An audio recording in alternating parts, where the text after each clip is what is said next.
Hi, and welcome back to your Autism Game Plan. I'm Joy Vanderlaan, a family nurse practitioner, a functional medicine specialist, and an autism mom. Today we're going to talk about lithium. Now, I did a video on lithium last week, but this time we're going to discuss lithium as it relates to B12. So how are they connected? Now, I've done a video on B12, so if you haven't already watched that one, pause, watch that video on B12. Be sure you understand a little bit more about B12 before we watch this. B12 has many important roles in the body, and so if you're gonna get as much out of this video today as you can, it's important that you understand B12's role as well.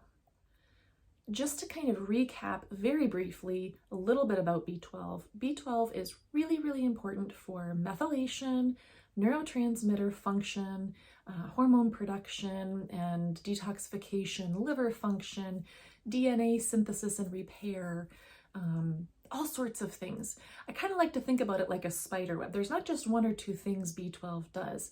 It affects things over here, things that are interrelated.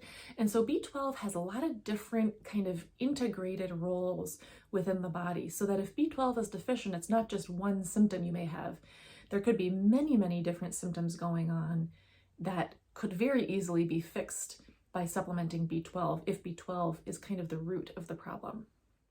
Let's zoom in and think about how B12 is related to mood.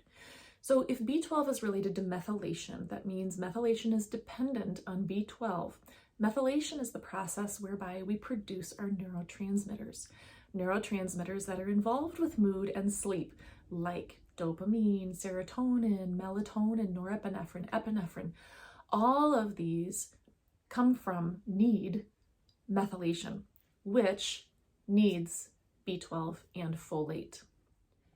B12 deficiency has even been implicated in things like agitation, inattention, irritability, insomnia, and various psychiatric diagnoses. So it's really important to look at when we're dealing with people with autism or without, who display some of these symptoms. Are they deficient in B12? Now back to lithium. It's very interesting. Lithium has been shown to play a big role in the production of neural or brain stem cells. So this has led to some really interesting research and research outcomes surrounding ALS, Parkinson's, brain injury, stroke, even autism. So we know that lithium is important for the production of neural brain stem cells. So let's talk about really now, how are lithium and B12 working together in the body?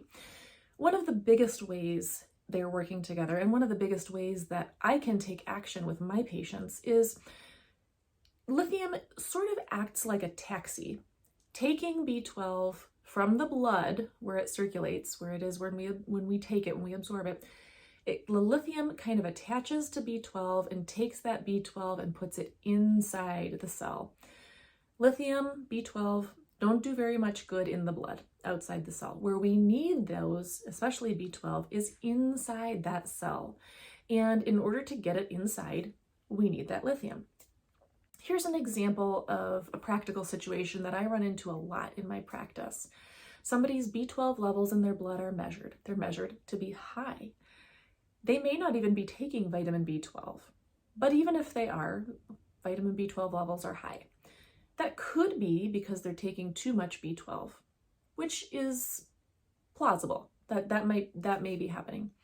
But what I see a lot is that people who are deficient in lithium are high in B12 because there's not enough lithium to attach to that B12 to then deposit the B12 into the cell, where it's going to be used for things like methylation, neurotransmitter production, DNA synthesis, and DNA repair, all of these things.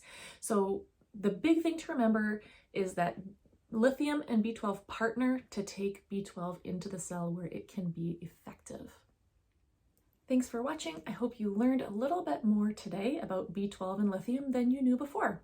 And I hope that that information also prompts you and enables you to be able to help your child even more, even better. Remember, be gentle with yourself. You're doing a great job.